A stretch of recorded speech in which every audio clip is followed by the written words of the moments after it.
আর ওদিকে নারদ মুনি, দেবর্ষি নারদ, তিনি বৃন্দাবনে এসেছেন। ভাবছেন সত্যযুগ, ত্রেতাযুগ আর এই দ্বাপর যুগ, যুগের পর যুগ কেটে যাচ্ছে, কিন্তু শান্তি আর প্রতিষ্ঠা হচ্ছে না। সত্যযুগে দেখেছি হিরণ্যাক্ষের সঙ্গে ভগবানের যুদ্ধ, হিরণ্যকশিপুর সঙ্গে ভগবানের যুদ্ধ।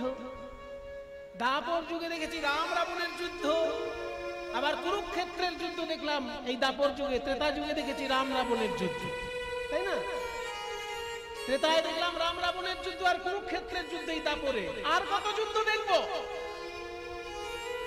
আর যুদ্ধ ভালো লাগছে না ওরে আমার মন। আমরাও এই ছোটবেলায় অল্প যুদ্ধ দেখলাম না?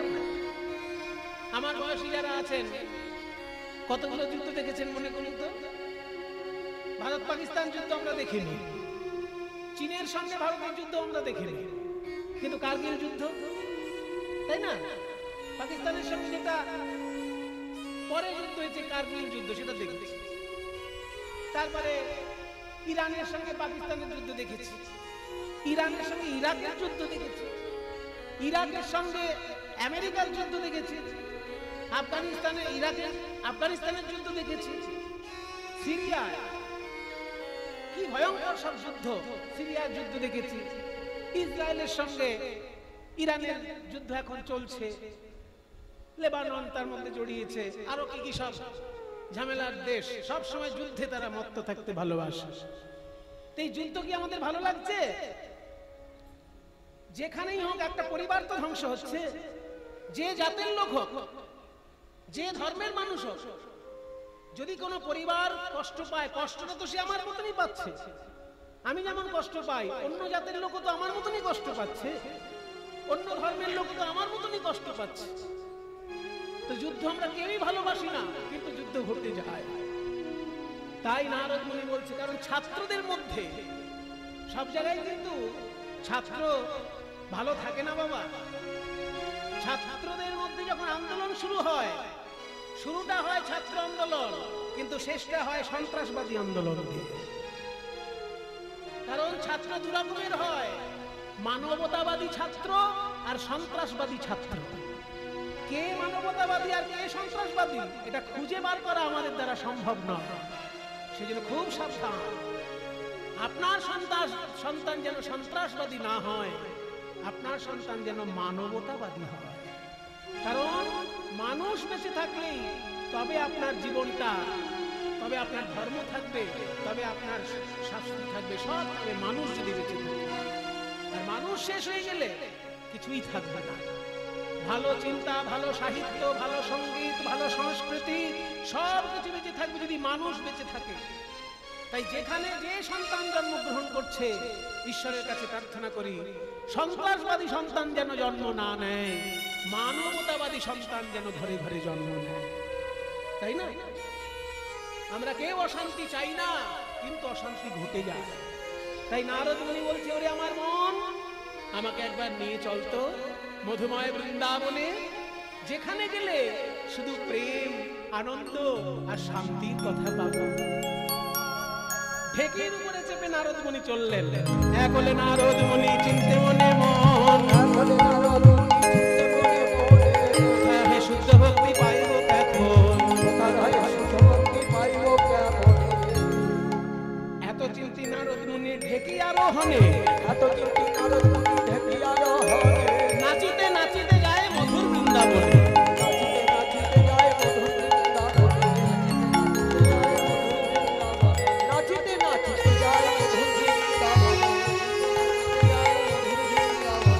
বৃন্দাবনে যাইয়া নারদ চারিদিকে চায়,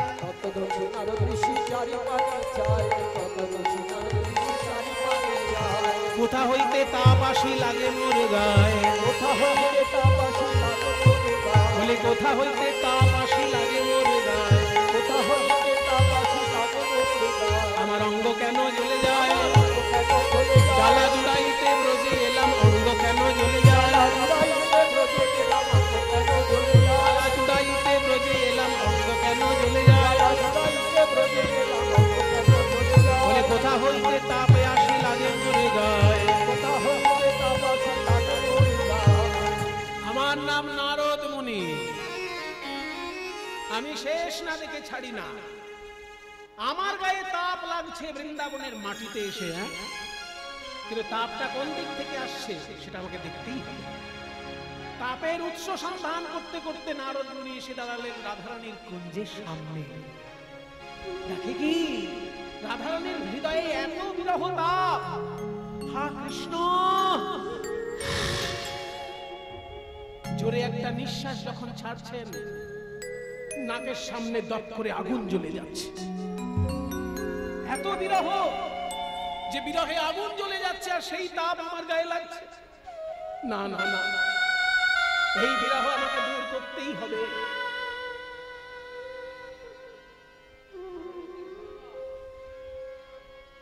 এই বিরহ আমাকে দূর করতেই হবে।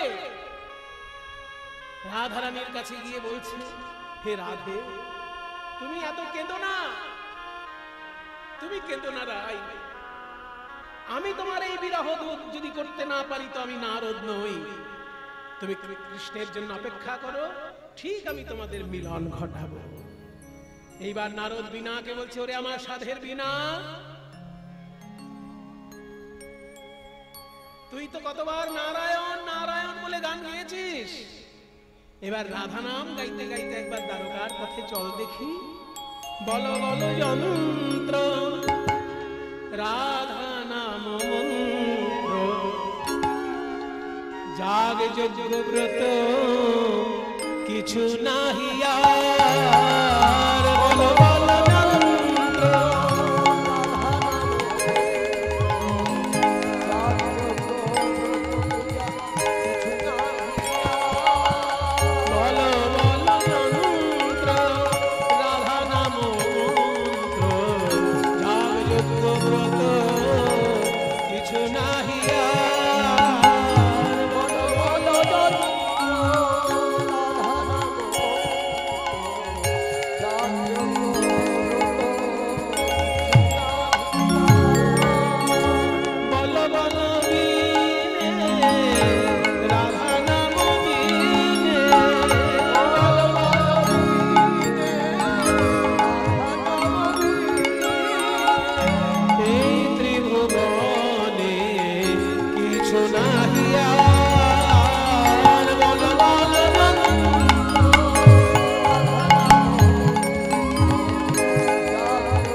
মধু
শুনাইয়া মোর মন প্রাণ জুড়াইলে। নারদ মুনি এসে দাঁড়ালেন। আসুন আসুন দেবর্ষি পাদ, আপনি তো সব সময় বলেন নারায়ণ নারায়ণ নারায়ণ, তাহলে আজকে আপনি রাধা নাম গাইছেন কেন? নারদ বলছে, শোনো কৃষ্ণচন্দ্র, আমি হলাম ভাবের ঘরের বাবাজি। আমার যখন যেমন ভাব তখন তেমন লাভ। আমি কখন নারায়ণ বলবো আর কখন রাধে রাধে বলবো, এটা যেন কাউকে আমি কৈফিয়ত দেবো?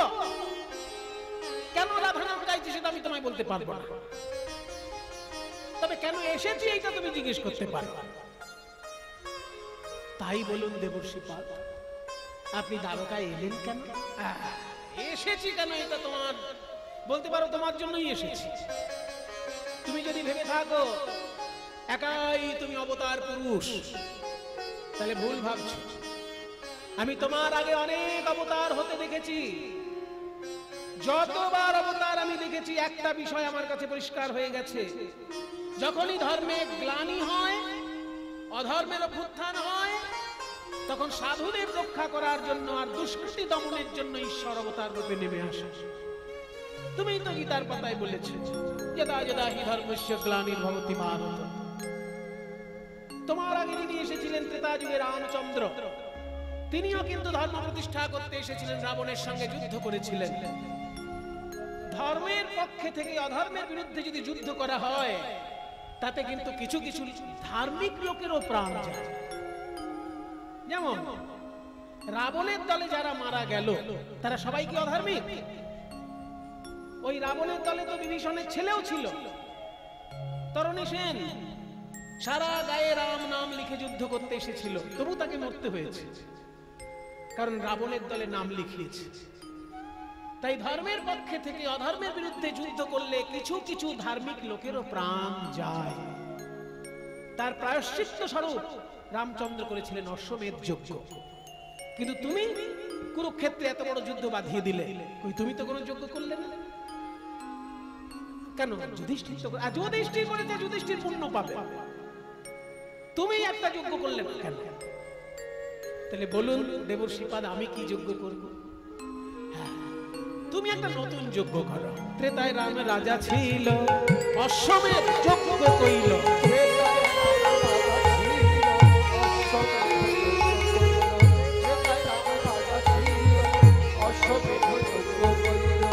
দান ব্রত যজ্ঞ হবে এবে,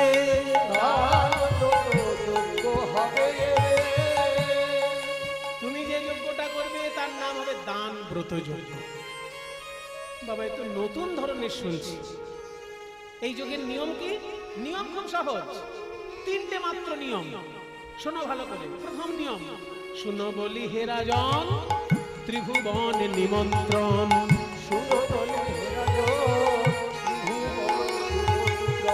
সবারে করিতে হইবে,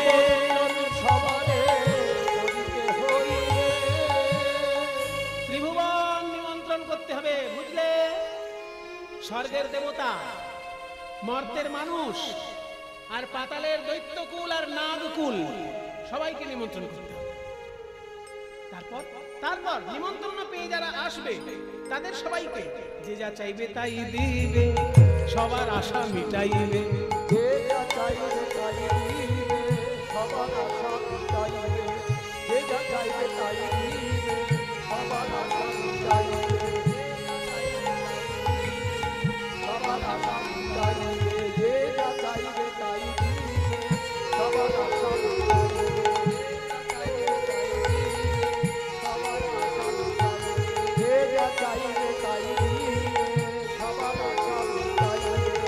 দান সবাইকে করিবে হাসি মুখে, দান সবাইকে করিবে হাসি মুখে। উনি আবার দান নেবেন, ওনাকে জলের বোতল দিলাম, উনি আবার লবঙ্গ দিতে বলছে সবাইকে দান করবে, কিন্তু দান করার সময় যেন মুখে হাসি থাকে। আমাদের ভারতীয় শাস্ত্র বলছে হস্তস্য ভূষণম দানম, হাতে যদি আংটি পরা থাকে সেটাকে আমরা অলংকার বলে মনে করি, কিন্তু হাত যদি শুধু আংটি থাকে, জীবনে দান করেনি, সে হাত অলংকারহীন না। অনেক আংটি আছে অথচ জীবনে দান করেনি, সেই আংটির কোনো মূল্যই নেই। ওই জন্য যদি আঙুলে আংটি নাও থাকে অথচ দান করেছে কাউকে, জানবেন সেই হাত ভূষণ করা হাত। তাই যে যা চাইবে তাকে তাই দান করবে, এবং মুখে যেন হাসি থাকে। কষ্ট করে দান করবে না, তোমার সাধ্য মতো দান করবে। তোমার যদি সাধ্য থাকে 10 টাকা দেবে, 10 টাকাই দেবে, 100 টাকা দেওয়ার দরকার নেই, কিন্তু মুখে যেন হাসি থাকে। ভালো কথা শুনে খুব ভালো লাগছে। তারপর কি? সর্বশেষে দান দিয়া ভিক্ষার ঝুলি স্কন্ধ লইয়া, সর্বশেষে দান দিয়া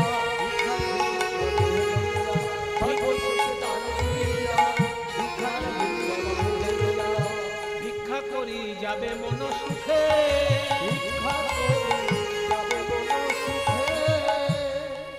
দাঁড়ান নারদ মুনি, আপনার এই কথাটা, শেষ কথাটা আমি বুঝলাম। আপনি বললেন আমি দান করব হাসি মুখে, ঠিক আছে, দান করা উচিত। সম্পদ যদি কারোর বেশি হয়, সেই সম্পদ যদি দান না করে তাহলে ভোগে লাগে না, নাশ হয়। সম্পদের হচ্ছে 3টে গতি, শুনে রাখুন নীতিশাস্ত্রের কথা। চাণক্য বলেছেন যে যদি কারোর সম্পদ থাকে, সম্পদের কিন্তু 3টে গতি। প্রথম গতি হচ্ছে ভোগ, সম্পদ থাকলে সেটাকে ভোগ করতে হবে। দ্বিতীয় গতি হচ্ছে দান, ভোগ করার পর অবশিষ্ট থাকলে সেটা দান করতে হবে। আর যদি ভোগও করলো না, দানও করলো না, তাহলে সেই সম্পদের একমাত্র গতি নাশ। সেটা কোনো কাজেই লাগলো না, ভোগে লাগলো না, দানে লাগলো, নাশ হলো। কাজে যে সম্পদ নাশ হবে সেটা আপনি কি করবেন? হয় ভোগে লাগান, নইলে দান। সেই জন্য বলছি যে দান তো করবো, কিন্তু দান করার পর আমি চাইবো কেন? চাইলে আপনারই মঙ্গল। না না, আমি চাইবো কেন? আমি কাউকে 100 টাকা দিলাম, আবার তার কাছে চাইবো টাকা? না, 100 টাকা দিয়ে চাইবেন কেন? মনে করুন আপনি রাজা মানুষ, কাউকে 1 কোটি টাকা লিখে দিলেন, সেই 1 কোটি টাকা দান করার পর তার কাছে 1টি টাকা ভিক্ষা চাইছে। 1 কোটি টাকা দেওয়ার পর 1 টাকা ভিক্ষা চাইলে কেউ কি হাসবে? না, কেউ হাসবে না। কিন্তু আমি ভিক্ষা করবো কেন? ভিক্ষা করবেন এই জন্য আপনার দানের অহংকার দূরে যাবে। অহংকার যখন দান করে ভিক্ষা করবে, দানের অহংকার দূরে যাবে।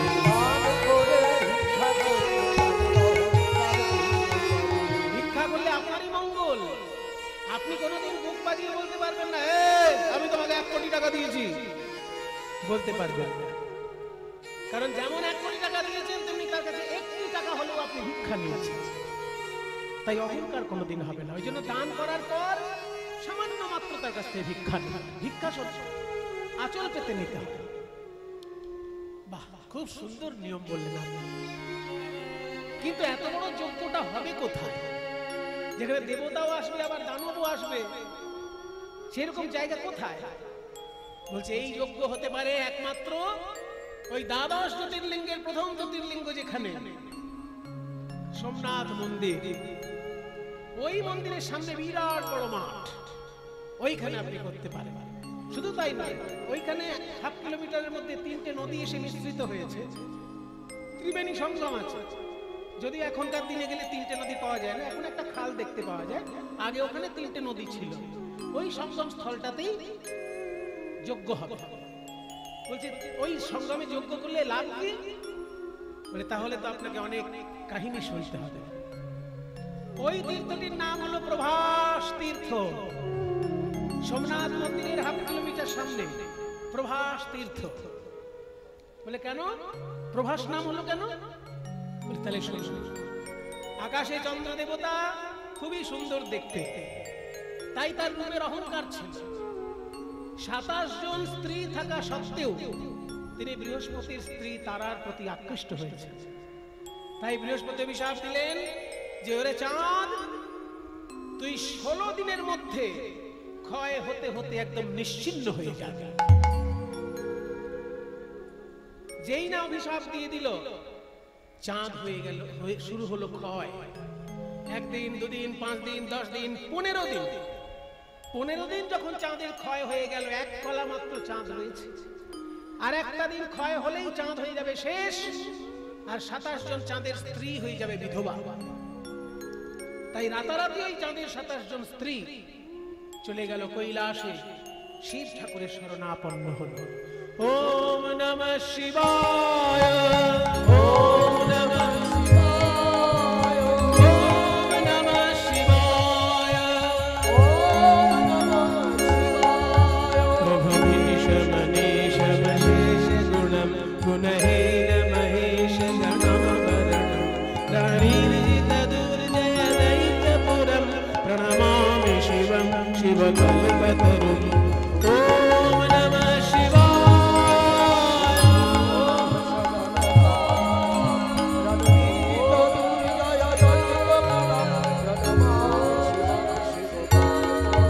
गिरिराजसुतान्वितवामतनुं धनुनिन्दितराजितकोटिविधुं विधिविष्णुशिरोधृतभागजुगं प्रणमामि शिवं शिवकल्पतरुं।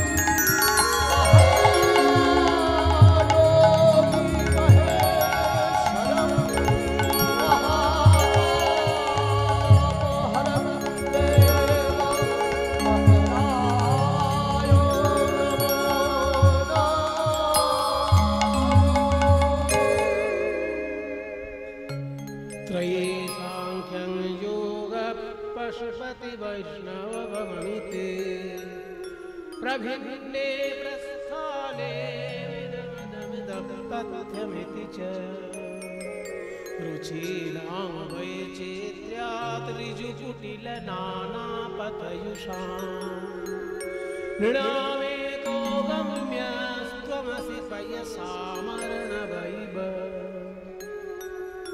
একটা দুর্লভ শ্লোক শিব ঠাকুর সম্পর্কে আপনাদের সামনে বললাম। এই শ্লোকটির ইংরেজিতে অনুবাদ করে শুনিয়েছিলেন স্বামী বিবেকানন্দ যখন প্রথম ধর্ম সম্মেলনে গিয়েছিলেন আমেরিকার শিকাগো। চিন্তা করুন, এই শ্লোকটার ট্রান্সলেশন ইংরেজদের কাছে শুনিয়েছিলেন স্বামী বিবেকানন্দ। বলছে ত্রয়ী সাংখ্যং যোগঃ পশুপতি মতং বৈষ্ণবমিতি। ঈশ্বরকে আমরা নানা রূপে উপাসনা করি। ত্রয়ী মানে তিনটে বেদ। ত্রয়ী তয়রা ফলা অন্ত্যেষ্টায় দীর্ঘ ত্রয়ী। এই ত্রয়ী মানে হচ্ছে তিনটে বেদ, অর্থাৎ ঋগ্বেদ, সামবেদ এবং যজুর্বেদ। অথর্ববেদটাকে ধরা হলো না, কারণ অথর্ববেদটার মধ্যে পরবর্তীকালে নানা রকম সংযোজন হয়েছে। খুব প্রাচীন কালে প্রথম দিকে অথর্ববেদ ছিল না, ঋগ সাম যজুটাই ছিল। তারপরে অথর্ববেদ আস্তে আস্তে সংযোজিত হতে শুরু হয়েছে। সেই জন্য অথর্ববেদ থেকে বাদ দিয়ে ত্রয়ী ধরা হয়েছে, ঋগ, সাম এবং যজুর। একে ত্রয়ী বলা হয়। ত্রয়ী সাংখ্যং যোগঃ, সাংখ্য দর্শন। সেখানে বলছে সাংখ্য, যেখানে 24 তত্ত্ব নিয়ে আলোচনা করা হয়। 24 তত্ত্ব, ওই যে ক্ষিতিয়ত, তারপরে চক্ষু, কর্ণ, নাসিকা, জিহ্বা, ত্বক, মুখ, পানি, পাদ, বায়ু, উপস্থ, রূপ, রস, গন্ধ, স্পর্শ, শব্দ, এই পর্যন্ত 20টা। তারপর হচ্ছে মন, বুদ্ধি, চিত্ত, অহংকার। এই 24 তত্ত্ব নিয়ে যেখানে আলোচনা হয় একে বলে প্রকৃতি তত্ত্ব। আর এটা ছাড়া পুরুষ তত্ত্ব। এই 25টি তত্ত্ব নিয়ে যে দর্শনের আলোচনার বিষয়, যেহেতু 25টা সংখ্যা, ওই জন্য সাংখ্য দর্শন। তাহলে ঋগ, সাম, যজুর তিনটে বেদ নিয়ে আলোচনা করে যারা উপাসনা করেন যজ্ঞের মাধ্যমে, সেটা একটা পথ। 24 তত্ত্ব এবং আত্মা নিয়ে যারা আলোচনা করেন সেটা সাংখ্য পথ। যোগ দর্শনে যেখানে জীবাত্মা পরমাত্মা নিয়ে আলোচনা করেন সেটা যোগ পথ। ত্রয়ী সাংখ্যং যোগঃ। তারপর পশুপতি মতং বৈষ্ণবমিতি। পশুপতি মত মানে শিবের মত, এবং বৈষ্ণব মত। এই যে নানান মতে ঈশ্বরকে উপাসনা করা হচ্ছে, এগুলো কেন না প্রভিন্নে প্রস্থানে ইদমদমথমিতি চ। প্রভিন্নে প্রস্থানে বিভিন্ন রকমের পথে ঈশ্বরকে নানা রকম ভাবে, যেমন বিভিন্ন রোগের বিভিন্ন ওষুধ হয়, তেমনি বিভিন্ন মানুষের বিভিন্ন উপাসনার পথ তৈরি হয়েছে। কেন না রুচিনাং বৈচিত্র্যাৎ, রুচির বৈচিত্র্যের জন্য। কারোর সত্যগুণ ভালো লাগে, কারোর রজগুণ ভালো লাগে, কারোর তমগুণ ভালো লাগে। এই সত্য রজ তম তিন রকমের গুণের বৈচিত্র্য থাকার জন্য উপাসনার বৈচিত্র্য তৈরি হয়েছে। রুচিনাং বৈচিত্র্যাৎ ঋজু কুটিল নানা পথযুষা। কারোর পথটা ঋজু আর কারোর পথটা কুটিল, মানে কারোর পথটা সোজা সরল আর কারোর পথটা আঁকা বাঁকা। যে যে পথেই যা, শেষকালে গিয়ে কোথায় মেশে? রুচিনাং বৈচিত্র্যাৎ ঋজু কুটিল নানা পথযুষা। নৃণাম মানে এই সমস্ত মানুষের, কেউ সোজা পথে যাচ্ছে, কেউ বাঁকা পথে যাচ্ছে, কেউ যজ্ঞের পথে যাচ্ছে, কেউ সাংখ্যের পথে যাচ্ছে, কেউ যোগের পথে যাচ্ছে, কেউ পশুপতি শিবের পথে যাচ্ছে, কেউ বৈষ্ণব পথে যাচ্ছে। যে যে পথেই যাক, কোনোটা সোজা কোনোটা বাঁকা। নৃণাম সমস্ত মানুষের एको একমাত্র গম্য, গম্য মানে যাওয়ার শেষ ডেস্টিনেশন তুমি। নৃণামে গম্য ত্বমসি, তুমি হও। ত্বম অসি মানে তুমি হও, তুমিই হচ্ছ এই সমস্ত মানুষেরই লাস্ট ডেস্টিনেশন। যে পশুপতি শিবের পথ ধরেছে সেও তোমার কাছে যাচ্ছে, যে বৈষ্ণবের পথ ধরেছে সেও তোমার কাছে যাচ্ছে, যে যজ্ঞের পথে সাংখ্যের পথে যোগের পথে যে পথেই যাক, এক জায়গায় গিয়ে তোমার কাছে মিশছে। নৃণামে গম্যাস্তমসি। এবার উদাহরণ, লাস্ট উদাহরণ। এতক্ষণ বলা হলো সিদ্ধান্ত, এবার দৃষ্টান্ত। তমসি পয়সাম অর্ণবৈব। যেমন বিভিন্ন নদী উৎপত্তি স্থান বিভিন্ন জায়গায়, কিন্তু এসে মেশে সমুদ্রের সঙ্গে। গঙ্গা নদীর উৎপত্তি কোথায়? গঙ্গোত্রী। যমুনা নদীর উৎপত্তি কোথায়? যমুনোত্রী। তাহলে গঙ্গার উৎপত্তি গঙ্গোত্রী, যমুনার উৎপত্তি যমুনোত্রী, কিন্তু মিশছে কোথায়? সমুদ্রে। তাই নদীর বিভিন্ন জায়গায় উৎপত্তি হলেও কেউ সোজা পথে কেউ বাঁকা পথে, যে পথেই যাক সমুদ্রে এসে মিশে। তেমনি হে ঈশ্বর, তুমি হচ্ছে সচ্চিদানন্দের সমুদ্র। তোমার কাছে কেউ শিবের পথে, কেউ বৈষ্ণব পথে, কেউ যোগের পথে, কেউ যজ্ঞের পথে, আর কেউ বা সাংখ্য দর্শনের পথে এসে মিশছে। এত সুন্দর বক্তব্যটি ইংরেজি ভাষায় তুলে ধরেছিলেন যেদিনকে সেই শিকাগো ধর্ম সম্মেলনে স্বামী বিবেকানন্দ গিয়েছিলেন। আরেকবার শ্লোকটা বলছি। ত্রয়ী সাংখ্যং যোগ পশুপতি মতং বৈষ্ণবমিতি প্রভিন্নে প্রস্থানে পরমিদমদপথ্যমিতি চ। রুচিনাং কুচিত্রাৎ ঋজু কুটিল নানা পথযুষাম। রুচিনাং বৈচিত্র্যাৎ ঋজু কুটিল নানা পথযুষাম। নৃণামেকো গম্য স্তমসি পয়সামর্ণবৈব। ওম নমঃ শিবায়, ওম নমঃ শিবায়, ওম নমঃ শিবায়, ওম নমঃ শিবায়, ওম নমঃ শিবায়। এই শ্লোকটি যে আমি বললাম, আপনারা যদি কেউ খুঁজে পেতে চান, মুখস্থ করার জন্য কেউ যদি বইপত্র খোঁজ করতে চান, অনেকের উৎসাহ থাকে কিন্তু সঠিক নির্দেশটা সবসময় পাওয়া যায় না। এইটা যদি কেউ খুঁজে পেতে চান, তাহলে কোথাও যদি আপনাদের পুরোহিত দর্পণ গ্রন্থ থাকে বা কোনো পূজার গ্রন্থ থাকে, শিব পূজার গ্রন্থ যদি থাকে বা স্তব স্তুতির কোনো গ্রন্থ যদি থাকে, সেখানে দেখবেন পুষ্পদন্ত মুনি রচিত শিব মহিম্না স্তোত্র। এই স্তোত্রটার নাম শিব মহিম্না স্তোত্রম। খুবই মূল্যবান স্তোত্র। এই স্তোত্র রামকৃষ্ণদেব মুখস্থ বলতেন দক্ষিণেশ্বরের মন্দিরে, মুখস্থ বলতেন, মুখস্থ। আর এমন উচ্চৈশ্বরে উচ্চারণ করতেন রামকৃষ্ণদেব দক্ষিণেশ্বরের ওই যে 12টা শিব মন্দির আছে না গঙ্গার ধারে, দক্ষিণেশ্বরের যে 12টা শিব মন্দির, ওই মন্দিরগুলোতে রামকৃষ্ণদেব এমন উচ্চৈশ্বরে এই মন্ত্র বলতেন যে সারা দক্ষিণেশ্বর মন্দির একদম গম গম করত। যেমন গুরু তেমন তার শিষ্য। গুরু এই মন্ত্র পাঠ করছে দক্ষিণেশ্বরের শিব মন্দিরে, আর শিষ্য সেই মন্ত্র বয়ে নিয়ে গেল ইংরেজি ভাষায় অনুবাদ করে আমেরিকার ধর্ম সম্মেলনে। হ্যাঁ, তাই আপনারাও যদি খুঁজে কেউ মুখস্থ করতে চান এই শ্লোকটি পাবেন। অনেক শ্লোক আছে ওখানে, তার মধ্যে একটা এটা। হ্যাঁ, শিব মহিম্না স্তোত্রম, লেখক হচ্ছেন পুষ্পদন্ত মুনি। এই পুষ্পদন্ত মুনির লেখা শিব মহিম্না স্তোত্রম। তা সেই শিব ঠাকুরের কাছে চাঁদের 27 জন স্ত্রী উপস্থিত হয়েছে। কে তোমরা মেয়েরা এইভাবে আমাকে বিরক্ত করছো, আমার ধ্যান বিঘ্ন ঘটাচ্ছ ধ্যানে?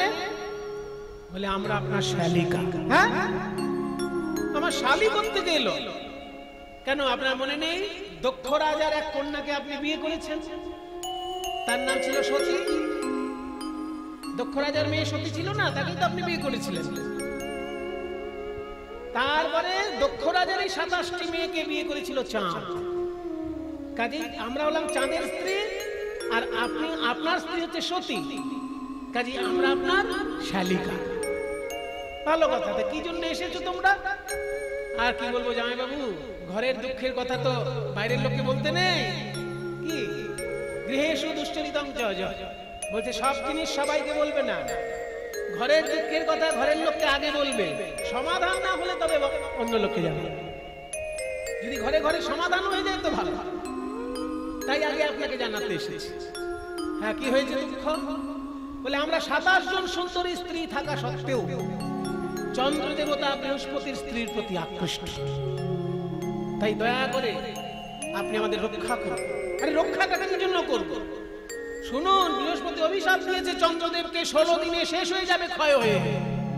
15 দিন ক্ষয় হয়ে গেছে, আর একদিন মাত্র বাকি আছে। ক্ষয় হলেই আমরা সবাই একসঙ্গে বিধবা হব। ও তাই? আমার মতো জামাই বাবু থাকতে কে তোমাদের বেদবা করে আমি দেখে নিচ্ছি। শোনো, ওই একখণ্ড চন্দ্র যে আছে না, ওই একখণ্ড চন্দ্রকে আমার জটার মধ্যে এনে লুকিয়ে রাখো। বৃহস্পতির অভিশাপ সব জায়গায় কাজ করবে, এই জটায় কারণ অভিশাপ কাজ করবে না। মন্ত্র দেওয়া আছে, এ হচ্ছে অভিশাপ প্রুফ জটা। যেমন ঘড়িতে যদি জল না ঢোকে কি বলে? ওয়াটার প্রুফ ঘড়ি। তেমনি এটা হচ্ছে ওয়াটার প্রুফ, মানে অভিশাপ প্রুফ জটা। অভিশাপ ঢুকবে না। বলে তাহলে একখণ্ড চন্দ্রকে এনে যেই রেখে দিল, শিবের জটার মধ্যে চন্দ্র লুকিয়ে থাকলো, আকাশ হয়ে গেল অন্ধকার। পূর্ণিমার রাতে কি সুন্দর চাঁদ উঠত, সবাই আলোতে দেখে চলতো, কিন্তু আকাশ এখনকার মতন তখন তো হতো না, শুধুই আলো, রোজ রাত্রে আলো দেখা যাবে।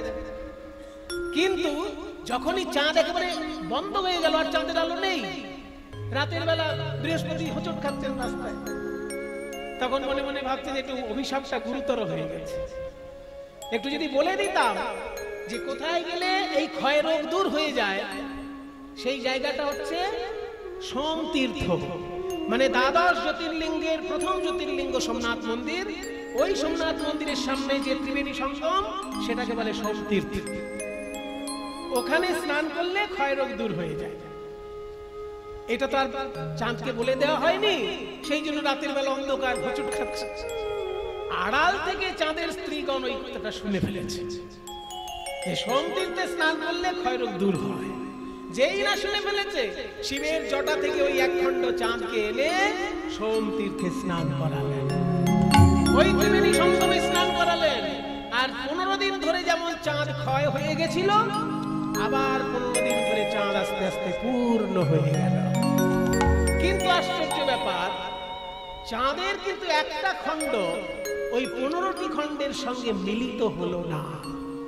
তখন সিদ্ধান্ত নেওয়া হলো যে এই 15 খণ্ডের চাঁদই আকাশে উঠবে, আর এক খণ্ড চাঁদ শিবের মাথাতেই থাকবে। আর যেহেতু গুরুদেবের অভিশাপ, বৃহস্পতি তো দেবগুরু, গুরুর অভিশাপ কখনো খণ্ডন হবে না। ওই জন্য হলো কি 15 দিন অন্তর চাঁদের আলো ফিরে পায়, আবার আলো হারায়। 15 দিন ধরে চাঁদের আলো কমে যায়, 15 দিন ধরে চাঁদের আলো বেড়ে যায়। আর যখন আকাশের চাঁদের আলো কমে যায়, তখন শিবের মাথায় যে চাঁদটি আছে ওইখানে আলো বাড়তে থাকে। আবার যখন আকাশের চাঁদের আলো বেড়ে যায়, শিবের চাঁদের আলো আস্তে আস্তে কমতে থাকে। ওই জন্য 15 কলার চাঁদ আকাশে আর 1 কলা চাঁদ শিবের মাথায়। ওই জন্য তার শিবের নাম চন্দ্রমৌলি বা শশী ভূষণ, এগুলো শিব ঠাকুরের নাম। তো এই যে চাঁদকে এনে স্নান করানো হয়েছিল সোমতীর্থে, চাঁদের ক্ষয় রোগ দূর হয়ে গেছিল। তেমনি হে কৃষ্ণচন্দ্র, তুমি যদি এই দানব্রত যজ্ঞ এই সোমতীর্থে গিয়ে করো, তোমার সারা জীবনের ত্রুটি বিচ্যুতি সব দূরীভূত হয়ে যাবে।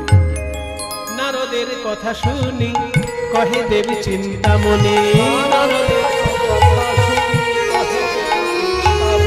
নিমন্ত্রণের ভার কে বালবে, নিমন্ত্রণের ভার কে বালবে, তা শুনি মোহন কয় কিবা চিন্তা দয়াময়, তা শুনি মোহন কয় কিবা চিন্তা দয়াময়, ওই দেবর শিরে ভার দেহ রে, ওই দেবর শিরে ভার দেহ রে। নিমন্ত্রণের দায়িত্ব যদি নারদ মুনি পায়, তাহলে যাদের নামে নিমন্ত্রণ হয়নি তারাও নিমন্ত্রণ পাবে, তাই না? ঝগড়া বাঁধানোর গোসাই। তাই দায়িত্বটা নারদ মুনিকেই দেওয়া ভালো। কেউ যদি বাকি থাকে সেও পেয়ে যাবে নিমন্ত্রণ। তাহলে চিঠিগুলো লিখবে কে? কৃষ্ণ লিখতে গিয়ে পারলেন না, দাদা গো আমি লিখতে পারছি না, কারণ সবার নামে চিঠি লেখার মতো ভাষা শিখেছি বটে, কিন্তু মা যাকে আমি এত ব্যথা দিয়েছি, সেই যশোদা মায়ের কাছে আমি কি করে লিখব? কোন ভাষা খুঁজে পেলাম না দাদা, কোন ভাষা খুঁজে পেলাম না দাদা, আমি কি বলে ক্ষমা চাইব, তার ভাষা খুঁজে পেলাম না দাদা, আমি কি বলে ক্ষমা চাইব, তার ভাষা খুঁজে পেলাম না দাদা। বলরাম বলছেন, আমি বলছি লেখ ভাই, মা গো যশোদে কত না ব্যথা দিয়েছি তোমার প্রাণে, কুপুত্র যদি বা হয় কুমাতা কদাপি নয়, তোমার পুত্রের সমস্ত অপরাধ ক্ষমা করে দিও মা। তুমি যদি এসে আশীর্বাদ না করো, তাহলে আমার এই দানব্রত যজ্ঞ সম্পূর্ণ হবে না। মাকে আশীর্বাদের নিমন্ত্রণ করলেন।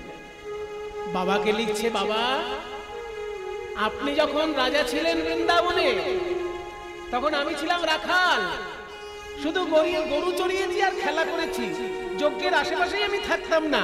তা আপনি যজ্ঞ করতেন ইন্দ্রের, আমি আবার সেই যজ্ঞ বন্ধ করে গিরি গোবর্ধনের যজ্ঞ শুরু করি, তাতে কত ঝড় বৃষ্টি হয়ে গেল। তাই বাবা আমি যজ্ঞ করতে চলেছি একটা, আমি তো সব নিয়ম কানুন বুঝি না, আপনি দাঁড়িয়ে থেকে যজ্ঞের সমস্ত কিছু পরিচালনা করবেন, আপনার ছেলের যেন অসম্মান না হয়। শ্রীরাম সুদামকে লিখলো, ওরে শ্রীরাম সুদাম, যজ্ঞ যখন করা হবে ভাত রুটি খাওয়া চলবে না, ফল খেয়ে থাকতে হবে। তোরা বৃন্দাবনের পাকা পাকা ফল আনবি, তোদের আনা ফলই আমি খাবো। এইবার আড়ালে যখন গেছেন, রাধারানীর উদ্দেশ্যে লিখছি, ওগো রাধে প্রেমময়ী, তুমি শুধু আমার প্রেমময়ী নও, তুমি হলে আমার শক্তি সঞ্চারিণী। তুমি এই যজ্ঞে এসে নয়নে নয়নে শক্তি সঞ্চার করো, তোমার শক্তি ভক্তিতে শক্তিমান হয়ে আমি যজ্ঞ সম্পূর্ণ করতে পারব। সকলের উদ্দেশ্যে চিঠি যখন লেখা হয়ে গেল, এইবার নারদ মুনির মাথায় তুলে দিয়েছে। নিমন্ত্রণ পত্র লইয়া নারদ চলিল। নিমন্ত্রণ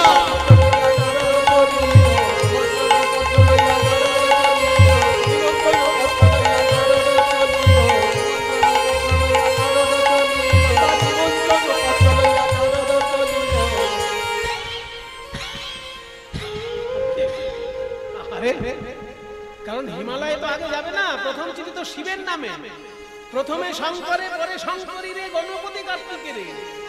সে যে পদ্মজনী লক্ষ্মী বিনা পানি পত্র লিখে নিজে করে, তাই না?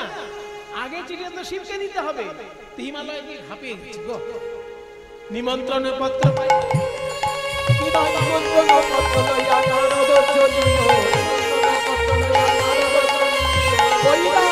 তালে তালে হচ্ছে।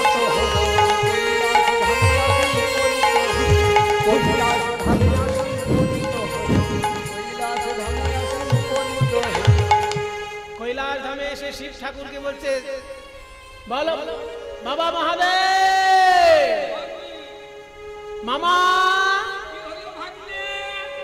এই তো আমি তোমার চরণে এসে দাঁড়িয়েছি, তুমি শুধু ধ্যান করো। পৃথিবীতে কি হলো কোনো খবরই রাখবে না।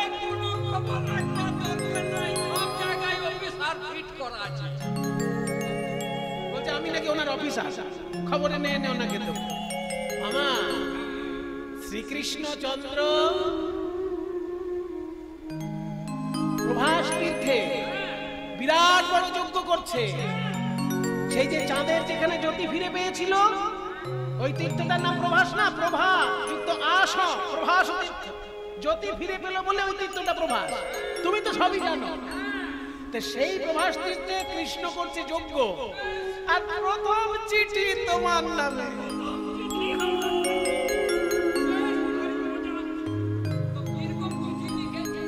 তুমি একা নয়, সঙ্গী সাথী সবাইকে নিয়ে যাবে।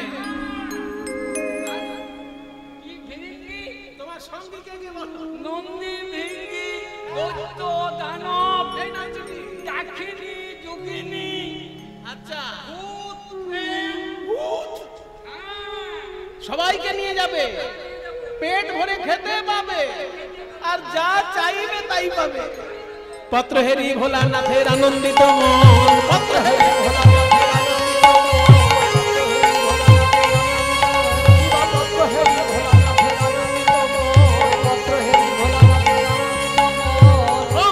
বলি ভোলা করাই নাট,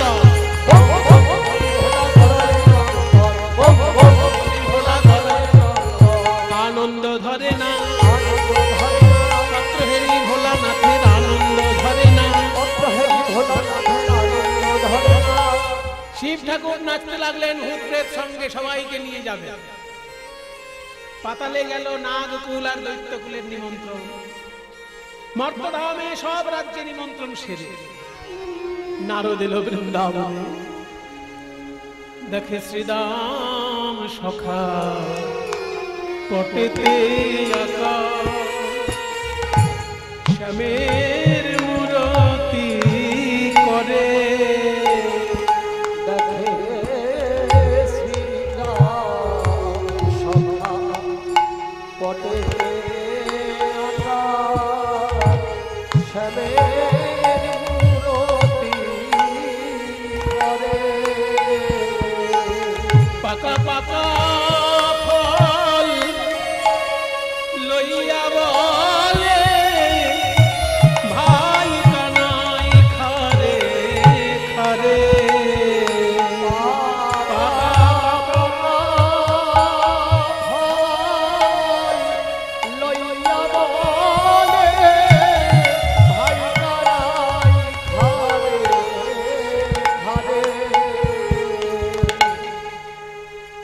নারদ মুনি, আমাদের ভাই কানাই কোথায়? নারদ মুনি, ওরে শ্রীধাম, কাঁদিস না শ্রীধাম, তোদের ভাই কানাই বিরাট বড় যজ্ঞ করছে। আর দেখ, তোদেরকে লিখেছে চিঠিতে যে তোরা পাকা পাকা ফল নিয়ে যাবি, সেই ফল খাবে আর যজ্ঞ করবে। তাই নাকি? তাহলে তো আমাদের কাঁদতে চলবে না।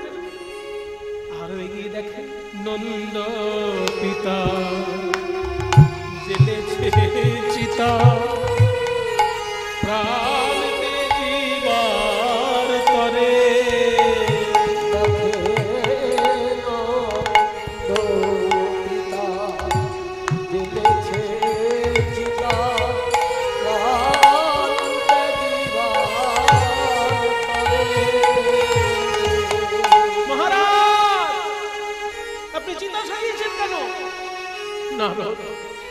গোপালের বিরহে আর যে আমি সহ্য করতে পারছি না, আমি এখানে পুড়ে মরতে চাই। সর্বনাশ, এই অলক্ষণে কথা বলবেন না। এই দেখুন কৃষ্ণ আপনাকে চিঠি লিখেছে, দান ব্রত যজ্ঞ করবে কৃষ্ণচন্দ্র, আপনাকে দাঁড়িয়ে থেকে পরিচালনা করতে হবে যাতে কোথাও কোনো ত্রুটি না থাকে। মা তাই নাকি? এ তো ছেলের মান সম্মানের ব্যাপার, তাহলে তো আমাকে যেতেই হবে। কে আছিস? আমার রাজ পোশাক এনে দে, আমাকে এখনই দ্বারকায় যেতে হবে। মাতা নন্দ রানী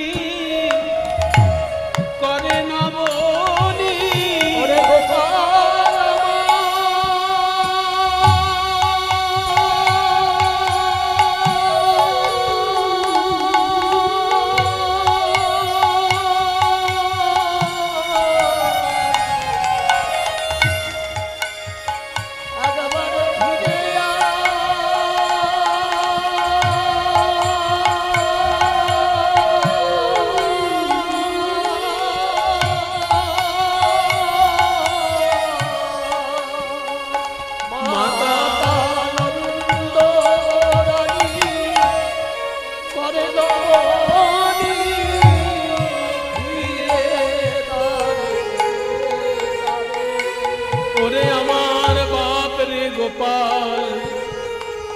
তোকে আর তেমন করে বাঁধব না রে, আর তেমন করে বাঁধব না ওরে গোপাল।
তুমি কি আমায় চিনতে পারছো না? আমি নারদ। নারদ, আসলে গোপাল চলে যাবার পর আমি কাঁদতে কাঁদতে অন্ধ হয়ে গেছি নারদ। আমি যে দেখতে পাই না। হ্যাঁ, দেখতে পাও না? এই চিঠিতে তোমার গোপালের হাতের ছোঁয়া আছে মা।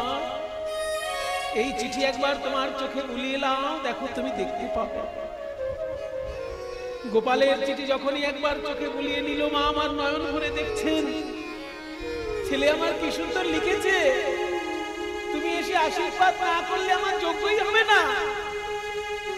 আমাকে তো তাহলে আশীর্বাদ করার জন্য যেতেই হবে। ছানা মাখন মুখে তুলে না দিয়ে কি আশীর্বাদ করতে পারে মা? আমাকে এখন ছানা মাখন বানাতে হবে। সবাই মিলে আনন্দিত হয়ে সেবার দ্রব্য প্রস্তুত করছে। ওদিকে নারদ মুনি চললেন রাধা রানীর কুঞ্জের সামনে। দেখে পদ্ম ফুলের পাপড়ির বিছানা তৈরি করে রাধা রানীকে শুইয়ে রেখেছে।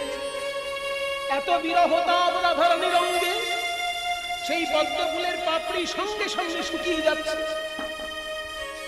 রাধারানী কেঁদে কেঁদে বলছেন, সখীরে বেঁচে থেকে তো গোবিন্দের চাঁদ বদন দেখা হলো না, তাই যদি আমার মৃত্যু হয় যেন আমার এই কৃষ্ণ সেবার অঙ্গ গোবিন্দের সেবায় এলাম। তাই বিধাতার কাছে আমি বলে যাই, পঞ্চত্রং তনুরে দুভূতরিবহ স্বাংশে বিশন্তি স্ফুটম ধাতারং প্রণিপত্য হন্ত শিরসা তত্রাপি যাচে বরম। বিধাতার চরণে আমি প্রণাম জানিয়ে বর চাইছি।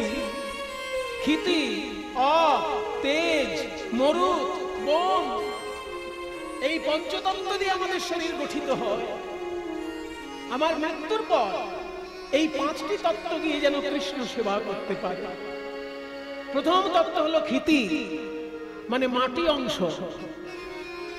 মৃত্যুর পর মাটি তো মাটির সঙ্গে মিশে যায়। আমার শরীরের মাটি যেন এমন জায়গায় গিয়ে মেশে যে মাটির উপর দিয়ে কৃষ্ণ হেঁটে হেঁটে যাবে, তাহলে আমার জীবন ধন্য হবে। যাহা পহু অরুণ চরণে চলি যাত, যাহা পহু অরুণ চরণে চলি যাত, তাহা তাহা ধরণী হইয়ে মঝুগাত, তাহা ধরণী হইয়ে মধুগাত। যে পথে আমার গোবিন্দ নেচে নেচে যাবে, আমার শরীরের মাটি যেন সেই পথে যায়, তাহলে আমি তার চরণ ধুলা হইয়ে রব, চরণ ধুলা হয়ে রব। যে পথে গোবিন্দ নেচে যাবে, আমার মাটি যেন সেই পথে যায়, পথে গোবিন্দ। দাগুর গুরু দাগুর গুরু দাগুর গুরু দাগুর গুরু দাগুর গুরু দাগুর গুরু দাগুর গুরু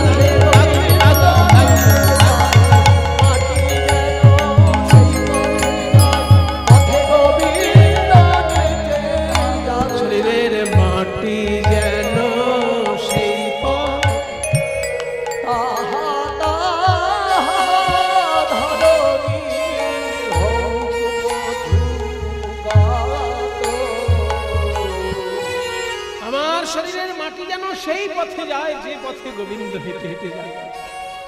ক্ষিতির পর অপ, অপ মানে জল। শরীরের জলটা তো জলের সঙ্গে মিশবে। যে সরোবরে গোবিন্দ স্নান করবে, আমার শরীরের জল যেন সেখানে যায়। जो সরোবরে বধূ নীতি নীতি না হো হাম ভরি সলিল হইয়ে তো ছুমা হো। ক্ষিতি অপ তেজ, তেজ মানে জ্যোতি বা তাপ। আমার শরীরের জ্যোতিটা যেন সেই আয়নায় যায় যে আয়নায় গোবিন্দ মুখ দেখবে। जो দর্পণে বধূ নিজ মুখ চাহো,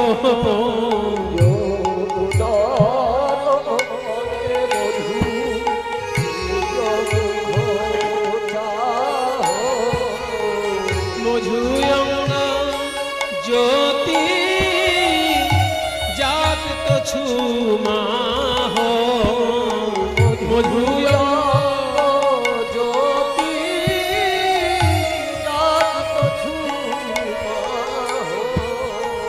जे आयनाय गोविंद मुख देखबे, আমার শরীরের তেজ যেন সেই আয়নায় যায়, তাহলে কি হবে জানিস? তখন আমার অঙ্গের ছটা লাগবে, আমার অঙ্গে ছটা লাগবে। তার বদন ঝলমল ঝলমল করবে, যখন দর্পণ টলমল টলমল করবে, বদন ঝলমল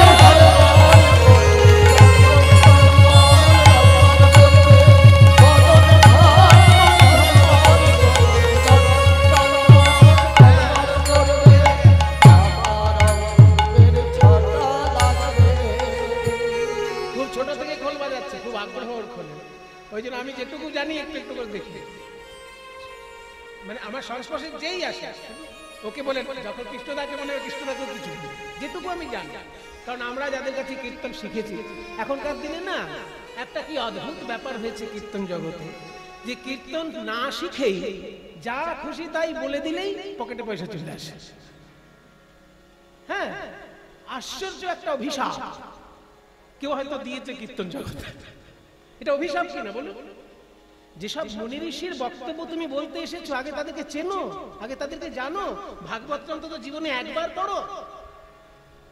যদি ভাগবত একাধিকবার পড়া না হয়, অন্তত জীবনে একবার পড়ো ভাগবত। 24,000 18,000 শ্লোক জীবনে একবার অন্তত পড়ো। কিছুই জানে না, যা খুশি এসে উল্টো পাল্টা অশাস্ত্রীয় বক্তব্য বলে হুজুকে কিছু লোকের মাথা গুলিয়ে দিয়ে, মানুষকে বিভ্রান্ত করে দিয়ে আশ্চর্যভাবে পয়সা নিয়ে চলে যাচ্ছে। না শাস্ত্রজ্ঞান, না সঙ্গীতের জ্ঞান। সঙ্গীতেরও জ্ঞান নেই। কোন বড় তাল গাইতে বলবেন, পারবেন না। কোন একটা রাগ বিশুদ্ধভাবে শোনাতে বলবেন যে এটা রাগটা আপনি শুদ্ধ করে গান, হবে না। না রাগ, না তাল, না কীর্তনের বড় গান, না শাস্ত্রজ্ঞান। অথচ মানুষ বোকার মতো তাদেরকে প্রচুর প্রচুর পয়সা দিয়ে গান করাচ্ছে। যারা শুনছে তারাও বোকা, আর যে গাইছে সে তো হদ্দ বোকা, তাই না? এই যে যে আমি এগুলো বলতে পারি কি করে, এই যে খোলের বলবো একটু বলে দিচ্ছি, তাল দেখিয়ে দিচ্ছি, কি করে পারি? আমি যাদের কাছে কীর্তন শিখেছি, একজনের নাম হচ্ছে ডক্টর মৃগাঙ্ক শেখর চক্রবর্তী। উনি রবীন্দ্র ভারতী বিশ্ববিদ্যালয়ের শ্রীখোলের অধ্যাপক ছিলেন, শ্রীখোলের অধ্যাপক, কিন্তু গান জানতেন অনেক, আমাদেরকে গান শিখিয়েছেন। আর রবীন বলে একজন রবীন্দ্র ভারতীর অধ্যাপক আছেন শ্রীখোলের, ও খোল বাজনা শিখতে যেত। রবীন খোল বাজনা শিখতে যেত। হরে কৃষ্ণ দাস, হরে কৃষ্ণ হালদার, যে খোলে আন্তর্জাতিক স্তরে নাম করেছে, ওই হরে কৃষ্ণ হালদারও কিন্তু শিখতে যেত মৃগাঙ্ক শেখর চক্রবর্তীর কাছে, মনোরঞ্জন ভট্টাচার্যের কাছে, ব্রজরাখাল দাসের কাছে। এরা তিনজনই রবীন্দ্র ভারতী বিশ্ববিদ্যালয়ের শ্রীখোলের অধ্যাপক, কিন্তু এরা শ্রীখোলের বাজনাও জানতেন, গানও জানতেন। আমি তাদের কাছে গান শিখেছি। মনোরঞ্জন ভট্টাচার্য যখন গান শেখাতেন, নিজে খোলটা নিয়ে বাজিয়ে দেখিয়ে দিতেন যে গানের সঙ্গে বাজনাটা কেমন হয়। সেই জন্যই তো আমরা এইটুকু সন্ধান পেয়েছি যে গানের সঙ্গে বাজনাটা কেমন যাবে, সেটা উনি নিজে খোল বাজিয়ে দেখিয়ে দিতেন মনোরঞ্জন ভট্টাচার্য। সেই জন্য আমি সবার কাছে অনুরোধ করছি, কীর্তন জগতে যারা আসছেন তারা বড় ভাগ্যবান। কারণ কপাল ভালো না থাকলে এই বেদব্যাসের আসনে দাঁড়িয়ে হরি কথা পরিবেশন করা যায় না। কিন্তু কপাল ভালো বলে সে এসেছে বলে সে যা খুশি তাই করবে, তাই সে নিজের ভবিষ্যৎ অন্ধকার করছে, তাই না? যদি কেউ দুধ বিক্রি করতে এসে দুধের জায়গায় ফিনাইল বিক্রি করে, দুধও দেখতে সাদা আর ফিনাইল হতে বলে কি হচ্ছে, সাদা বাথরুমে দেয় কি ওটা, ফিনাইল না? হ্যাঁ, এক বোতল দুধ আর এক বোতল ফিনাইল পাশাপাশি রাখবেন, দেখবেন চিনতে পারবেন কোনটা দুধ আর কোনটা ফিনাইল। তো তোমার কপাল হয়েছে দুধ বিক্রির, আর তুমি যদি ফিনাইল বিক্রি করো ভাই, সেটা যারা কিনছে তাদের দুর্ভাগ্য নয়, যে বেচছো তার দুর্ভাগ্য। ভুল করে যদি কোনোদিন একবার বোতলটা খেয়ে না, তাহলেই পরলোক।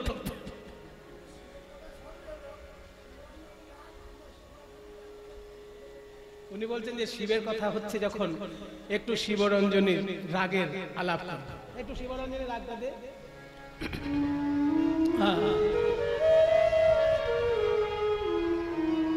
এই রাগে গানটা গাইতেন।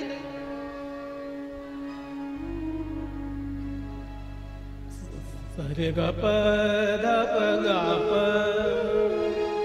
প দ সা দ স রে সরে গ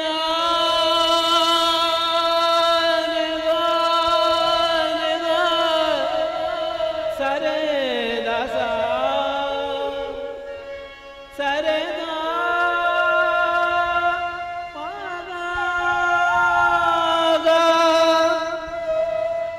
কোমল গা শুদ্ধ গা পাশাপাশি লাগানো হচ্ছে। হ্যাঁ, এটাকে বলে মিশ্রণ, এবং এই মিশ্রণটা কিন্তু বিকৃত স্বর পাশে লাগানো হলেও রাগটাকে অলঙ্কৃত করছে। শুদ্ধ গায়ের সঙ্গে কোমল গা পাশাপাশি লাগছে। গা কোমল গা, শুদ্ধ গা গা। এবার দেখো শুদ্ধ গা থেকে কোমল গায়ে আসছে গা গা, দুটোই গা। একটা শুদ্ধ গা একটা কোমল গা। পা গা গা রে গা সা রে ধা সা গা রে সা ধা পা গা রে সা রে গা পা রে গা সা রে ধা সা। जहां बहु अरुण चरणे चले जाए এই রাগেই গানটা চলছে। जो दर्पणे मधु निज मुख चाहो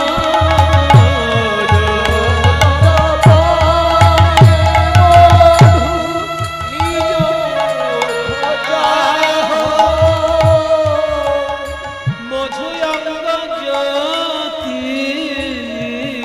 जब तो चुमा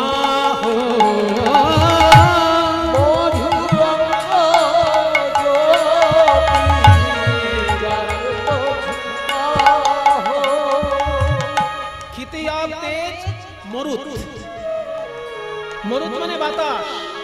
এই যে নিঃশ্বাস ফেলছি আর নিচ্ছি, বাতাস শরীরের মধ্যে যাচ্ছে। আমার এই শরীরের বাতাস তো বাতাসে মিশবে। যে পাখা দিয়ে গোবিন্দ হাওয়া খায় যেন সেই বাতাসের সঙ্গে আমার বাতাসটা মিশে যায়। জয় বিজনে মধু বিজয়ী গাত মধু অঙ্গ মরুত হৌক মৃদুবাত। খিতি আবেজ মরুত, তারপর বোম। এই বোম কিন্তু সন্ত্রাসবাদীদের বোম নয়। সন্ত্রাসবাদীদের বোমটা হচ্ছে বয়কার ম বা বিওএমবি, বিওএমবি। আর আমি যেটা বলছি এটা যে বয় জফলাকার ম। এই বোম মানে আকাশ বা মহাকাশ, শূন্যতা। শরীরের ভিতরে যে ফাঁকা জায়গাগুলো এগুলো আকাশের অংশ। আমার শরীরের ভিতরের ফাঁকা জায়গাগুলো আকাশের সঙ্গেই মিশবে। কৃষ্ণ সেবা কি করে করবে মৃত্যুর পর? না, যে আকাশের নিচে আমার গোবিন্দ বিচরণ করে আমার শরীরের আকাশ অংশ যেন সেখানে যায়। जोहि गगन तले जहाँ प्रभु भरमाई जलधर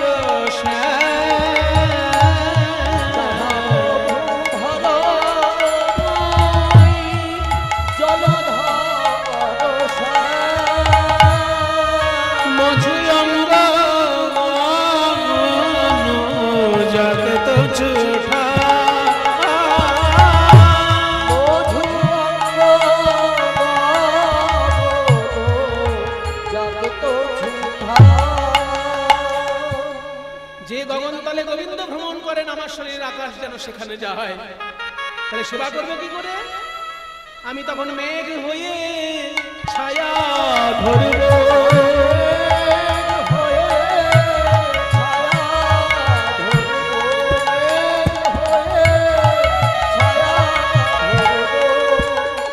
আমার গোবিন্দের তাপিত অঙ্গ শীতল হবে।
সেবা করতে পারে মৃত্যুর পর। নারদ মুনি এসে বলছে, রাধে তুমি মৃত্যুর পর সেবা কেন করবে? এই তো আমি এসেছি, তুমি যজ্ঞে যাবে, নয়নে নয়নে কৃষ্ণকে শক্তি সঞ্চার করবে আর শ্রীকৃষ্ণ যজ্ঞ করবে। পদকর্তা গোবিন্দ দাস বলছেন, হে রাধে গোবিন্দ দাস কহে কাঞ্চন গৌরী, গোবিন্দ দাস কহে কাঞ্চন গৌরী, সোমর কপতনু তোহে গিয়ে ছোড়ি, সোমর কপতনু গিয়ে। নারদ মুনির কথা শুনে রাধারানী বললেন, মুনিবর আমাকে চিঠি দিয়েছে প্রাণনাথ, তাহলে তোমায় যেতেই হবে। কে আছিস রে? আমাকে ভালো করে সাজিয়ে দে, যেন আমার গোবিন্দ আমার দিক থেকে নয়ন ফিরাতে না পারে। যেই না সাজগোজ করছেন রাধারানী, আড়াল থেকে কুটিলা দেখেছে, আর গিয়ে তখন দাদা আয়ানকে জানাচ্ছে, ও দাদা তোমার বউ ওই কেলে ছড়া যজ্ঞ করবে শুনতে পেয়েছে, সাজু গুজু করে যজ্ঞে যাবে। এখনই একটা কিছু হেস্ত নেস্ত করে দাও। কি করবে? মা কালীর খাড়া এনে টুকরো। যেই না এই কথা বলেছে, অমনি তখন রাধা রানী কালী মূর্তি ধারণ করে দাঁড়ালেন, বলে চেনো না তুমি যে মোরে, চেনো না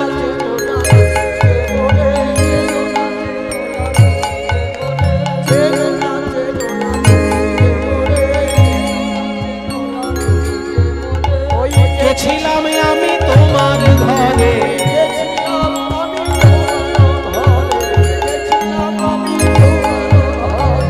এত বলি হইল অপরূপ,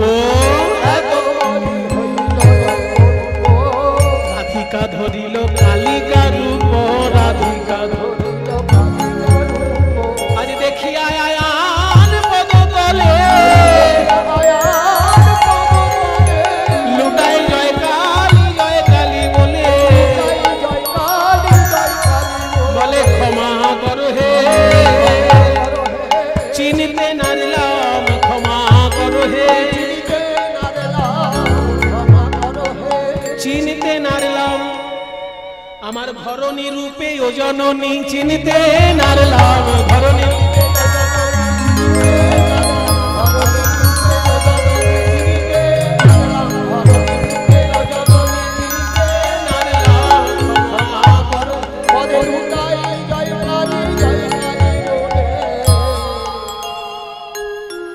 কালী রূপ দর্শন করে আয়ান লুটিয়ে পড়ল রাধারানীর চরণে। সবাই মিলে একটু হাত জোড় করুন। বাবা ভোলানাথের কথা অনেক শুনছি, একটু জগজ্জননী মাকেও ডেকে নিই আমরা। ওম কালিকায় নমঃ, ওম কাত্যায় নমঃ, ওম রাত্রিজ্ঞাতে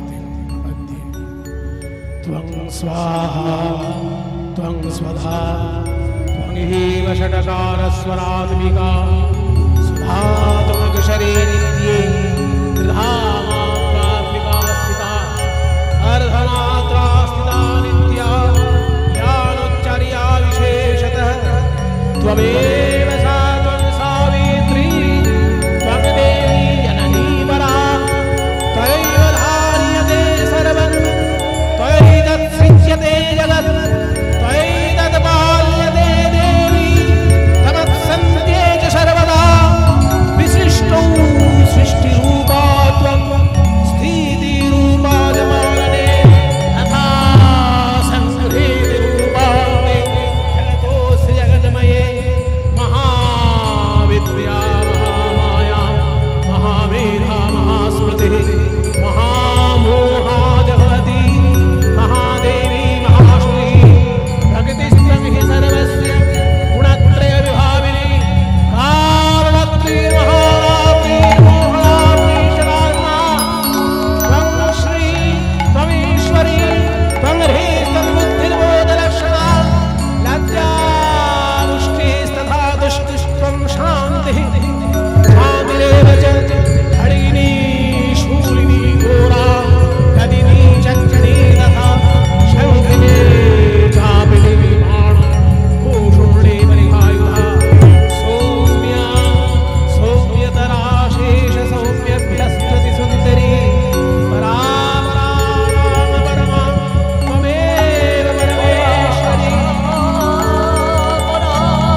আমার গৃহিণী রূপে যে ছিলে আমি এতদিন জানতেই পারিনি। তোমাকে তো আমার বাধা দেবার শক্তি নেই, তবে কৃষ্ণ চরণে গিয়ে আমার হয়ে দুটি কথা যেন তুমিই বলে এসো। নিমন্ত্রণ পত্র পাইয়া ব্রজবাসীগণ প্রবাসী লোকের পথে করাই গমন, শকট ভরিয়া নিল দধিরুদ্ধ ছানা, ফলমূল কত নিল না হয় গণনা। সবাই নিয়ে চলেছে উপকরণ উপঢৌকন। প্রভাস যজ্ঞের মণ্ডপে চারদিকে চারটে দরজা তৈরি হয়েছে। এক দরজায় আসছে শান্ত দাস্যরসের ভক্ত, আর এক দরজায় আসছে শ্রীরাম সুদাম সূক্ষ্ম রসের ডালি দিয়ে। আরে ভাইয়া বলো, বাহে উঠাকে বলো জয় কन्हैया লাল কি। শুধু জয় বললে হবে না, আমি বলবো জয় कन्हैया লাল কি। আপনারা বলবেন হাতি, হাতি না কিন্তু থয় বলবেন। আমরা বাঙালিরা হাতি বলি, হিন্দি ভাষীরা হাতি বলে। বলবেন হাতি ঘোড়া পাল। এ ভাইয়া दोनों बाहें उठा के बोलो जय कन्हैया लाल की, बोलो जय कन्हैया लाल की। हाथी घोड़ा पाल बोलो जय कन्हैया लाल की,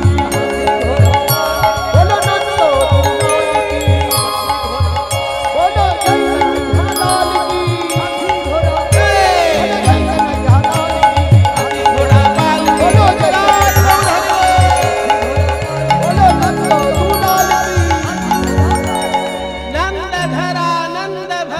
जय कन्हैया लाल की, हाथी घोड़ा पाल बोलो जय বলছে আমার সুদাম সুদাম এসেছে, ওদের কাছ থেকে ফল মূল কিনে খেতে হবে। ছুটে চললেন সেই দ্বারে। অন্য একটি দরজায় মা ডাকছে গোপাল বলে, গোপাল বলিয়া কাঁদয়ে মা, কহয়ে রামের বদন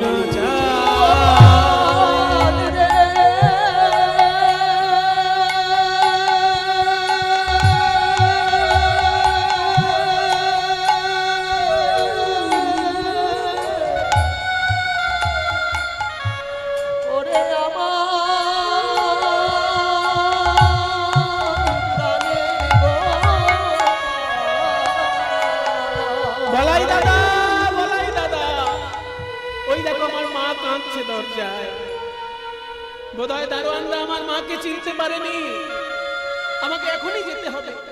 মা মা বলিয়া ধাইয়া চলে, আসিয়া বৈঠল যশোদা কোলে।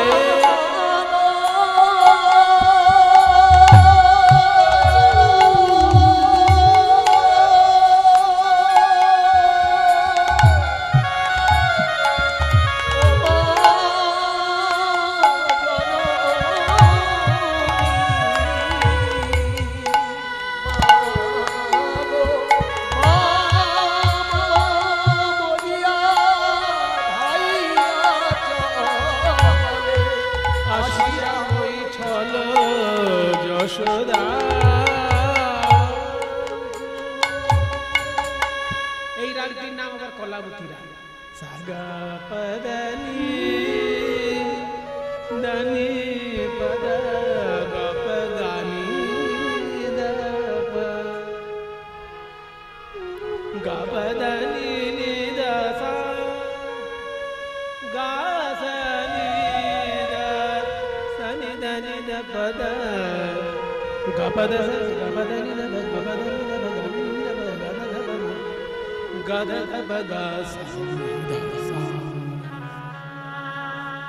যখনই এসে বসেছে মায়ের কোলে, গোপাল তুই আমাকে আশীর্বাদ করার জন্য নিমন্ত্রণ করেছিস। ছানা মাখন না খাইয়ে আমি আশীর্বাদ করতে পারি? আমি তো মা, এই দেখ আমি বানিয়ে এনেছি নিজের হাতে। যেই না ছানা মাখন খাওয়াতে গেল, অমনি দেবকী এসে দাঁড়িয়েছে। দাঁড়া। গোপালকে ছানা মাখন খাওয়াতে হয়, আমি খাওয়াবো। তুমি কেন খাওয়াবে যশোদা? দিদি, আমিও তো গোপালের মা। আহা, তুমি গোপালকে কোলে করে মানুষ করেছো, কিন্তু আমি তোকে পেটে ধরেছি। আমি মানুষ করেছি, আমি কি মা নই? আহা, মানুষ করলে কি মা হওয়া যায়? শোনো, কোকিলের বাচ্চা কাকের বাসায় বড় হয়, তা বলে কি কাক কখনো কোকিলের মা হয়? গোপাল, তুই আমার বুকের দুধ খেয়ে বড় হয়েছিস, আমি কি তোর মা নই? গোবিন্দ বললেন, বিপদে একজন আমার জন্মদায়িনী, একজন আমার স্তন্যদায়িনী, আমি কাকে অস্বীকার করব? তাই মায়ের সমস্যা দূর করতে পারে আর একজন মা। জগৎ জননী দুর্গা এসে দাঁড়ালেন সেখানে। দুই মা এক সন্তান, কার অধিকার বেশি? এই তো তোমাদের দ্বন্দ্ব। এক কাজ করো, ছেলে একদিকে দাঁড়াও আর দুই মা আর একদিকে দাঁড়াও, মাঝখানে 100টা কাপড় টাঙিয়ে দাও। যার দুগ্ধ ধারা 100টা কাপড় ভেদ করে গোপালের মুখে গিয়ে পড়বে, সেই হবে মা। শতেক বসন টানা হইবে, কার তনয় গোপাল জানা সে যাবে, কার তনয় গোপাল জানা সে যাবে। দেখো কারো তনয়,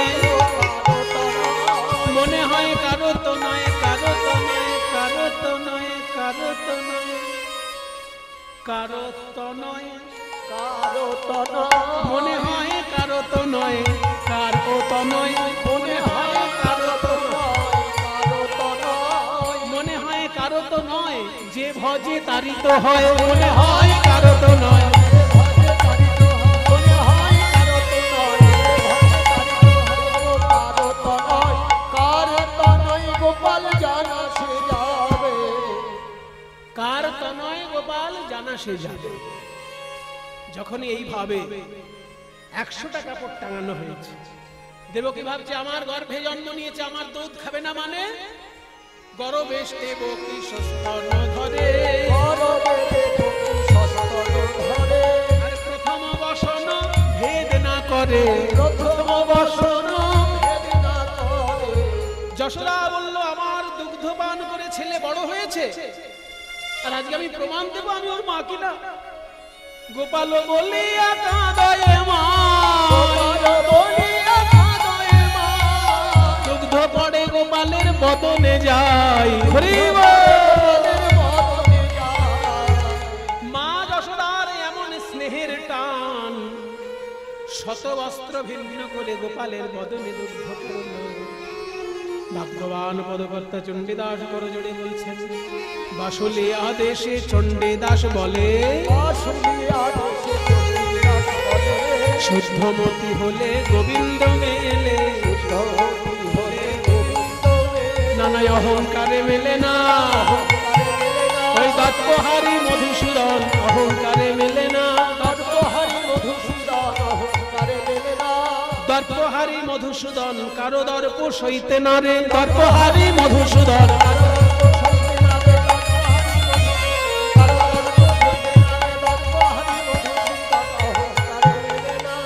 শুদ্ধমতি হলে গোবিন্দ মেলে, শুদ্ধমতি হলে গোবিন্দ মেলে। মায়ের সমস্যা দূর হলো। এবার একটাই দরজা বাকি আছে, যেখানে রাধারানী বিনা সুতার মালা গেঁথে এনেছেন গোবিন্দের গলায় দেবেন বলে। কই কৃষ্ণ কোথায়, কৃষ্ণ কোথায় প্রাণ বধুয়া, ও কৃষ্ণ কোথায়, কৃষ্ণ কোথায় প্রাণ বধূয়া। এই গানটা আমি শুনেছিলাম কানাই সরকারের কণ্ঠ। আগেকার দিনে কলকাতার একজন গায়ক ছিলেন কানাই সরকার বলে। কিছুদিন আগে ইউটিউবে দেখলাম তার একটা গান কেউ আপলোড করেছে, কানাই সরকার। আমি ছোট ছিলাম তখন, কীর্তনিয়াদের গান শুনতে যেতাম, তো আশেপাশে যেই আসতো তার গান শুনতে যেতাম, সামনে বসে শুনতাম। কানাই সরকার কানাইলাল বন্দ্যোপাধ্যায় নয়, কানাইলাল সরকার একজন ছিলেন, ঝাঁকড়া চুল ছিল। হ্যাঁ, তিনি খুব সুন্দর প্রভাসযোগ্য গাইতেন। এই গানটি তার কাছে আমার শোনা আসলে। কই কৃষ্ণ কোথায়, কৃষ্ণ কোথায় প্রাণ বধূ,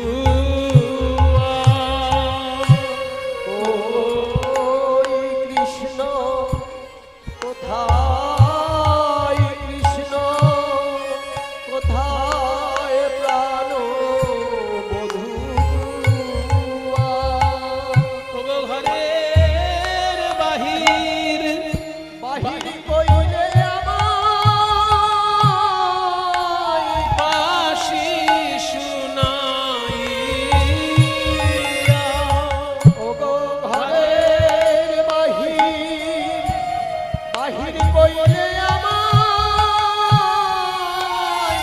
বাঁশি শুনাইয়া। दरवान एसे बोलते हैं, लड़कियां तुम लोग कहां से आ रही हो? हम वृंदावन से आ रहे हैं। वृंदावन से? यहाँ क्यों आ रहे हो? তখন একজন ললিতা বলছে, এই দারোয়ান মুখ সামলে কথা বলো, মুখের দিকে নয় পায়ের দিকে তাকিয়ে কথা বলো। তোমাদের মহারাজা যিনি, তিনি এই রমণীর পায়ের দিকে তাকিয়ে কথা বলো। হ্যাঁ, কেন কেন?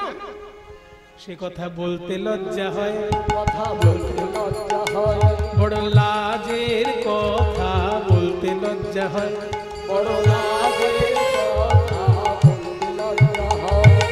কেন লজ্জা কিসের? কিসের লজ্জা? তোমাদের রাজা একদিন ধরেছিল এই মেয়েটার পায়ে, তোমাদের রাজা ধরেছিল এই মেয়েটার পায়ে, তোমাদের রাজা ধরেছিল এই মেয়েটার পায়ে। কথা বলতে লজ্জা হয়, কথা বলতে লজ্জা হয়। क्यों ধরে বলবো কেন পায়ে হাত দিয়েছিল? এই মেয়ে তোমাদের রাজার গুরু, তোমাদের রাজা বাঞ্ছা কল্পতরু, এই মেয়ে তোমাদের রাজার গুরু। তোমাদের রাজা বাঞ্ছা কল্পতরু, মেয়ে তোমাদের রাজার গুরু আমরা তো জানি শ্রীকৃষ্ণচন্দ্রের শিক্ষা যার কাছে নিয়েছিলেন, শিক্ষা গুরু হচ্ছেন শান্তিমণি মুনি। সেই যে উজ্জয়িনীতে শান্তিমণি মুনির বিশ্ববিদ্যালয় ছিল না, ওখানে শিক্ষা নিয়েছে। আর ওনাদের কুলগুরু ছিল গর্গাচার্য, সেই যে যিনি নাম রেখেছিলেন কৃষ্ণ। এই তো জানি, এইসব ভিতরের কথা তুই জানবি না, গিয়ে বল যা। হ্যাঁ, এই জানা না भी गुरु क्या बात। দারোয়ান গিয়ে বলছে, মহারাজ পূর্বদ্বারে এক রমণী এসেছেন বিনা সুতোর মালা হাতে নিয়ে, আর বলছেন উনি নাকি আপনার গুরু। যখনই এই কথা বলেছে অমনি কৃষ্ণচন্দ্র বলছে, দাদা তুমি যজ্ঞটা সামলাও, আমি একটু যাই। গোপীগণ এসেছে, তখন ব্রাহ্মণগণ মন্ত্র পাঠ করছেন, আমি একটু ঋগ্বেদ থেকে মন্ত্র পাঠ করব, সবাই মিলে একটুখানি হাত জোড় করে শুনবেন। এটা সনাতন ধর্মের, সনাতন ধর্মাবলম্বীদের কাছে খুব অহংকারের বিষয় যে পৃথিবীতে সব থেকে প্রাচীন ধর্মগ্রন্থ এই সনাতন ধর্ম, তার নাম হলো বেদ। আবার বেদের মধ্যে প্রাচীন অংশ হচ্ছে ঋগ্বেদ। বেদ তো আর একটা সময় নিতে হয়নি, কয়েক হাজার বছর ধরে বেদ মন্ত্র বাড়তে বাড়তে বাড়তে বাড়তে একটা রূপ পেয়েছে। সেই জন্য ঋগ্বেদ হচ্ছে প্রাচীন বেদের মধ্যে আবার প্রাচীন গ্রন্থ। সেই ঋগ্বেদের প্রথম মন্ত্রগুলি আমি পাঠ করব। আমি যখন হাতটা সামনের দিকে বলবো অগ্নায়ে স্বাহা, তখন আপনারা উলুধ্বনি দেবেন। যখন হাতটা সামনে করবো ওম অগ্নায়ে স্বাহা বলি, তখন উলুধ্বনি দেবেন। ওম অগ্নিমিড়েতি মন্ত্রস্য মধুচ্ছন্দারেষি।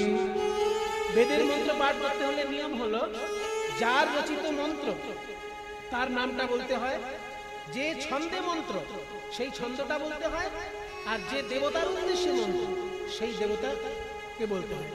একে বলে বিনিয়োগ।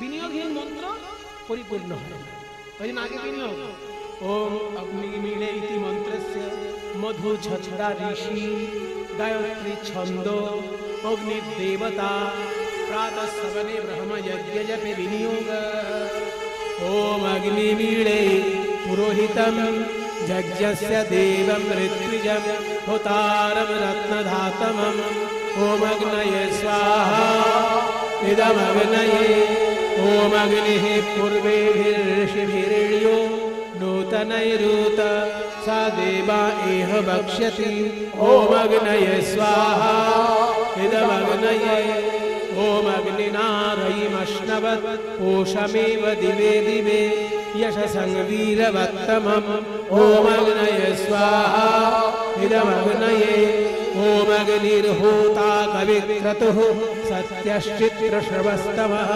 देवो देवेभिरागमत् ओम अग्नये स्वाहा ओम यदङ्गदाशु शतुवम् अग्ने भद्रं करिष्यसि तवेत्तत्सत्यमङ्गिरः ओम अग्नये स्वाहा ओम त्वाग्ने दिवे दिवे दोषावस्तर्धिया वयं नमो वरन्त एमसि ओम अग्नये स्वाहा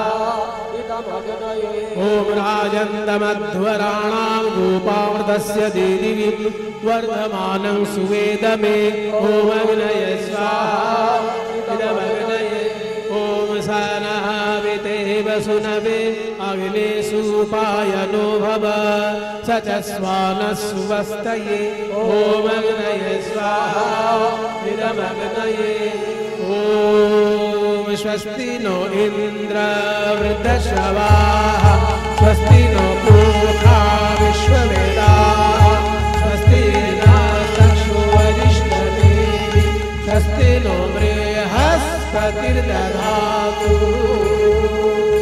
ओम शान्ति शान्ति शान्ति हरिः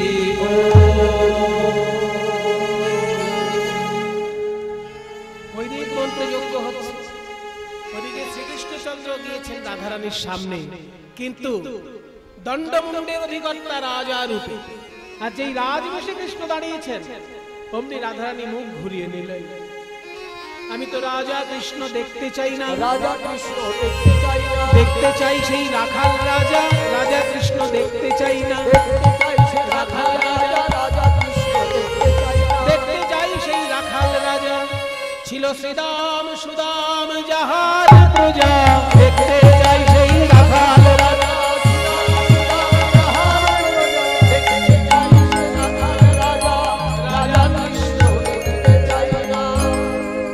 রাজা কৃষ্ণ দেখতে চাই না আমি রাখাল রাজা কৃষ্ণকে দেখতে চাই কৃষ্ণচন্দ্র মনে মনে ভাবলেন যে যা চাইবে হাসি মুখে তাই দিতে হবে যজ্ঞের নিয়ম আমার রাধারানী তো সোনাদানা চায় না শুধু আমার একটু দর্শন চায় রাখাল বেশে দর্শন চায় সেইটুকু যদি দিতে না পারি তাহলে তো যজ্ঞ সম্পূর্ণ হবে না তাই যোগ মায়াকে স্মরণ করে বললেন হে যোগ মায়া এখনই তুমি আমাকে রাখাল বেশে সাজিয়ে দাও যাতে রাধারানী নয়ন ভরে আমায় দর্শন করে তাই যোগ মায়া শরী হরি রচি বৃন্দাবন পুরী শ্রীরাধারে দর্শন দিল রাধারে দর্শন দিল যে যা চাইলো তাই দিল সবার আশা মিটাইলো যে যা চাইলো তাই দিল সবার আশা মিটাইলো যে যা চাইলো তাই দিল সবার আশা মিটাইলো চাইলো তাই দিল সবার আশা মিটাইলো প্রভাস যজ্ঞ সম্পূর্ণ হইল